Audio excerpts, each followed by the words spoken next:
আসসালামু আলাইকুম রহমতুল্লাহ বরকাত। দেখেন, কৌতার একটা পাখি, তারপরও ওরা নিজেরা বোঝে যে নিজেরা কিভাবে টিকে থাকতে হয়।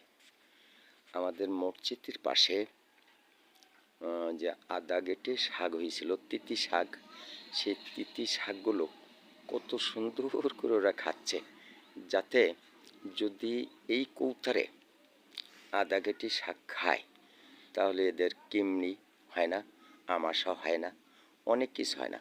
আমার যে কৌতারগুলো আছে, আমার এখন এদের আর ওষুধ খাইনি লাগে না।